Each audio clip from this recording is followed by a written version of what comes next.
आपको सांस लेने में परेशानी और सीने में तेज दर्द होगा। आपकी चखने और सूंघने की इंद्रियां काम नहीं करेंगी और आपकी सांसें ऐसी चल रही होंगी जैसे आप अभी अभी किसी 3 मंजिला इमारत की सीढ़ियां चढ़कर आए हों। ये लक्षण बताते हैं कि अब आपको अपने स्थानीय अस्पताल के आपातकालीन विभाग में जाने की जरूरत है। आपका इलाज कैसे होगा? आपको वेंटिलेटर पर कब रखा जाएगा? और कैसे आप पूरी तरह से स्वस्थ होने के बावजूद भी कोरोना के एक भयानक केस के शिकार हो सकते हैं?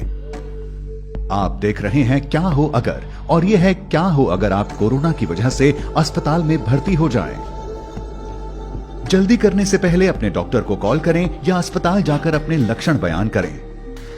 आपको ऐसा इसलिए कर लेना चाहिए क्योंकि यह भी हो सकता है कि आपके स्थानीय आपातकालीन विभाग में ज्यादा लोगों के लिए बेड की सुविधा ना हो और आपको दूसरे अस्पताल में ले जाए जाने की जरूरत हो सकती है। या हो सकता है कि आपके लक्षणों को इतना गंभीर ना समझा जाए कि उसके लिए अस्पताल की जरूरत हो। तो बेहतर यही होगा कि एक बार फोन पर जानकारी ले लें।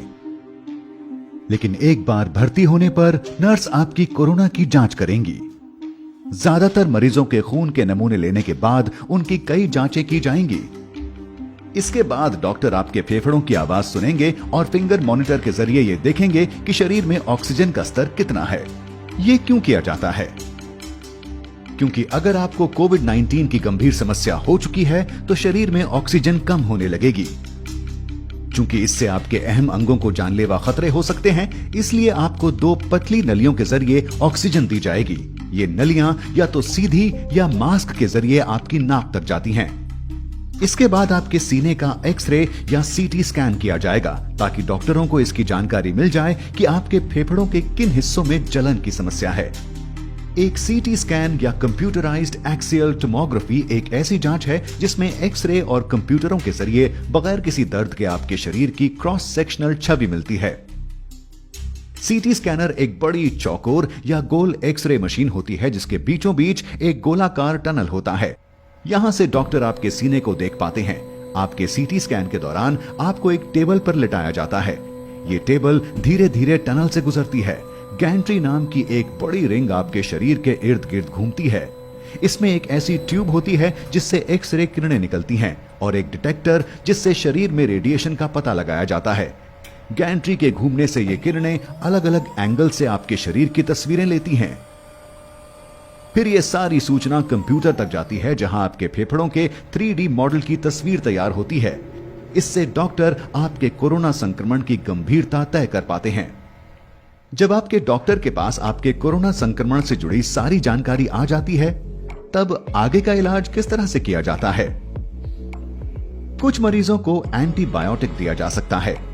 यह दवा सीधे कोरोना से नहीं लड़ती, लेकिन इस दिशा में कारगर हो सकती है कि आपके फेफड़ों में कोई दूसरा बैक्टीरियल संक्रमण ना हो। लेकिन चूंकि अभी खास तौर पर कोरोना के लिए कोई दवा नहीं है, ऐसे में सारी जिम्मेदारी आपके शरीर में रोगों से लड़ने वाले सिस्टम यानी इम्यून सिस्टम पर होती है। ऐसे में आशा यही है कि आपका शरीर वायरस से लड़ पाए और ये कि ऑक्सीजन थेरेपी और देखभाल आपके लिए कारगर साबित हो। अगर सब कुछ सही दिशा में जाता है तो आपका रोगों से लड़ने वाला सिस्टम धीरे धीरे वायरस को मार सकने जितने एंटीबायोटिक पैदा कर लेगा। लेकिन क्या हो अगर आपकी स्थिति और खराब होने लगे? ऐसे में हो सकता है आपको सांस लेने में दिक्कत, बुखार, तेज सर दर्द और उल्टी आने जैसी स्थिति का सामना करना पड़े। अगर खून में मौजूद ऑक्सीजन का स्तर ज्यादा गिरने लगता है, तब डॉक्टर आपके इलाज में तेजी लाते हुए आपको हाई फ्लो नेजल ऑक्सीजन पर रखेंगे। इसका मतलब ये हुआ कि एक मशीन आपके शरीर के तापमान के अनुसार साफ हवा को आपकी नाक में धकेल रही होगी। ऐसे में आपको 100% तक की कॉन्सेंट्रेशन में हर मिनट 60 लीटर जितनी ऑक्सीजन दी जा सकती है। हालांकि इसको लेकर एक चिंता यह भी है कि ऐसा करने से वायरस हवा में घुल सकता है और आसपास मौजूद मरीजों, कर्मचारियों या दूसरे लोगों को संक्रमित कर सकता है। इस खतरे से बचने के लिए कुछ अस्पतालों में नेगेटिव दबाव वाले कमरे होते हैं।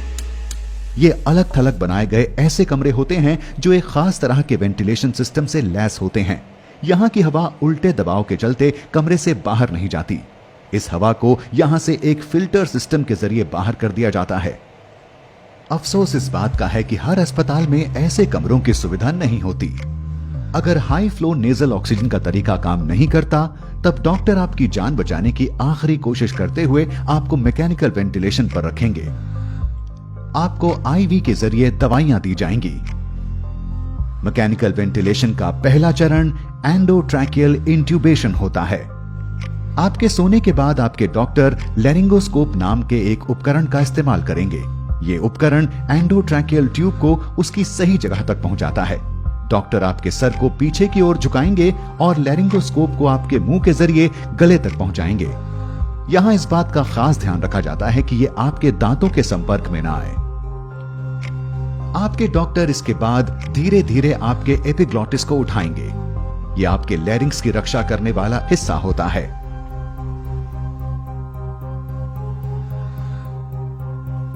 एक बार ये ट्यूब अपनी जगह पहुंच जाए, फिर डॉक्टर एक छोटा गुब्बारे जैसा आकार ट्यूब के इर्द गिर्द बना देंगे ताकि ये अपनी जगह से ना हिले।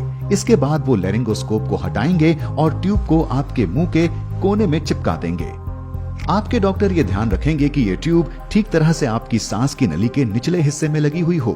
ये करने के लिए आपके फेफड़ों को एक खास बैग की मदद से फुलाया जाएगा और फेफड़ों की दोनों ओर से आने वाली सांस की आवाज को सुना जाएगा।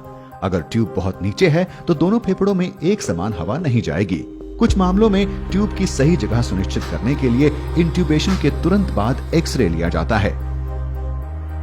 एक बार ये एंडोट्रैकियल ट्यूब अपनी सही जगह पर लग जाए, फिर आपके डॉक्टर इसे मैकेनिकल वेंटिलेटर से जोड़ देंगे, जहां एक खास तौर से डिजाइन किया पंप होता है। इस पंप के जरिए आप ऑक्सीजन की भरपूर मात्रा वाली हवा अपने फेफड़ों में लेते हैं और कार्बन डाइऑक्साइड को छोड़ पाते हैं। शरीर में ऑक्सीजन और कार्बन डाइऑक्साइड के स्तर पर नजर रखी जाती है ताकि यह सुनिश्चित किया जा सके कि वेंटिलेटर ठीक तरह से काम कर रहा है। तो अब आप सो रहे हैं और एक मशीन आपकी सांसों का ख्याल रख रही है। इस पड़ाव पर आपके बच पाने की कितनी संभावना है? बदकिस्मती से US agency for international developments emerging pandemic threat program के पूर्व हेड और संक्रमित बीमारियों के जानकार डॉक्टर डेनिस कैरल का मानना है कि वेंटिलेटर पर पहुंचे कुल कोरोना मरीजों में से केवल 1/3 ही जिंदा बचे रह पाते हैं। वेंटिलेटर का ज्यादा लंबे वक्त तक इस्तेमाल भी एक मरीज के लिए घातक साबित होता है। तो अगर आप इन हालातों में बचे रह जाते हैं, आपके लिए आगे का रास्ता अब और भी लंबा होने वाला है। इस बीमारी के फैलने के शुरुआती दिनों में कुछ अस्पतालों ने शुरुआती इलाज के दौरान ही मरीजों को वेंटिलेटर पर रखा था। इसके पीछे की वजह यह भी थी कि ऐसे इलाज से वायरस को हवा में फैलने से रोका जा सकता है। अब जब शोध के लिए कोरोना के कई मामले हमारे सामने हैं, स्वास्थ्य जानकारों की कोशिश है कि वो अलग अलग तरह की सांस संबंधी दिक्कतों के लिए दिशा निर्देश जारी कर पाएं और ये बता पाएं कि किन मामलों में वेंटिलेटर का इस्तेमाल किया जाना है। इनमें कुछ ऐसे निर्देश शामिल हैं, जैसे मरीज को पेट के बल लिटाना, इसे प्रोन पोजिशनिंग कहा जाता है। माना जा रहा है कि इससे फेफड़ों तक पहुंचने वाली ऑक्सीजन की मात्रा को बढ़ाया जा सकता है। तो ये सब जानने के बाद क्या वजह है कि ये वायरस कुछ लोगों में केवल एक छोटी सी बीमारी बनता है, लेकिन कुछ लोगों के स्वस्थ होने के बावजूद ये उनकी मौत की वजह तक बन जाता है? ऐसे मामलों के लिए ये कहा जा सकता है कि बड़ा नुकसान रोगों से लड़ने वाले सिस्टम के कमजोर होने से होता है, न कि खुद वायरस से। सीधे शब्दों में, जब आपके शरीर के किसी सेल को किसी बाहरी खतरे या वायरस का अंदेशा होता है, तो वो सबसे पहले खुद को खत्म कर लेता है। ऐसा इसलिए कि वो बाकी सेलों तक ये संक्रमण पहुंचने से रोक पाए और आपकी रक्षा कर सके। ऐसा इसलिए हो पाता है कि आपके इम्यून सिस्टम के सेल यानी मैक्रोफेजेस सिग्नल देने वाला एक छोटा प्रोटीन छोड़ते हैं जिसे साइटोकाइन कहा जाता है। इनमें से कई प्रोटीन सेल के मरने के पीछे की वजह होते हैं। जब कई सेलों में एक साथ ऐसा हो रहा होता है तो इससे टिश्यू का काफी नुकसान हो सकता है। स्वास्थ्य जानकार इस प्रक्रिया को साइटोकाइन स्टॉर्म कहते हैं।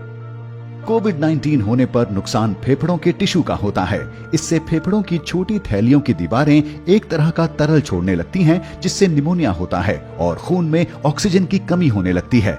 आपके ज्यादातर सेल साइटोकाइन के बेरोक स्तर के चलते दम तोड़ने लगते हैं।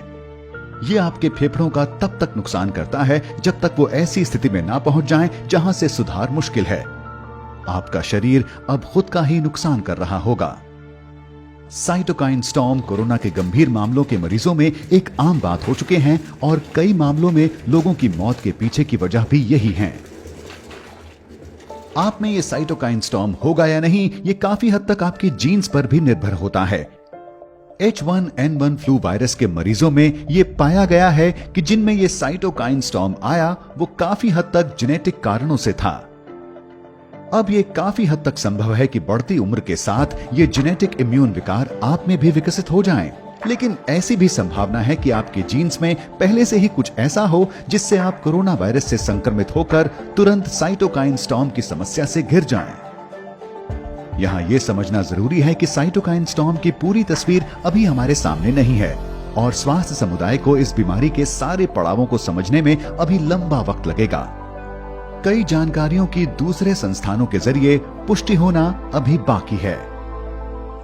लेकिन अच्छी बात यह है कि दूसरी बीमारियों में काम आने वाले ऐसे तरीकों पर शोध जारी है जो साइटोकाइन स्टॉर्म को रोक सकें और कोरोना से लड़ सकें। साथ ही नए तरीकों की खोज की दिशा में भी लगातार काम किया जा रहा है। मौजूदा वक्त में ऐसी सैकड़ों दवाइयों पर खोज जारी है जो कोरोना से लड़ाई में काम आ सकती हैं। तो अगर आप इतने खुशकिस्मत हैं कि इस सब के बाद भी बचे रह सकें, तब आपको वेंटिलेटर से छुट्टी मिल सकती है। आपको शायद बहुत ज्यादा थकान महसूस हो, लेकिन अब आपको अस्पताल के आम वार्ड में रखा जाएगा। आप इस जगह तब तक रहेंगे जब तक आपके शरीर की ऑक्सीजन सुरक्षित लेवल तक नहीं आ जाती। इसके बाद आपको अस्पताल से छुट्टी मिल सकती है। आप घर जा सकते हैं और अपने परिवार और दोस्तों के बीच वापसी कर सकते हैं। मैं आशा करता हूं कि कोरोना की वजह से अस्पताल जाने पर आप ये समझ चुके होंगे कि क्यों हमें सावधान रहने की जरूरत है। कोरोना न केवल लोगों के स्वास्थ्य पर असर डाल रहा है, बल्कि ये हमारे जीवन के हर पहलू पर भारी पड़ रहा है। ऐसे में अगर अर्थव्यवस्था पूरी तरह से डगमगा जाती है, तब आप क्या करेंगे? जानने के लिए बने रहें क्या हो अगर के साथ।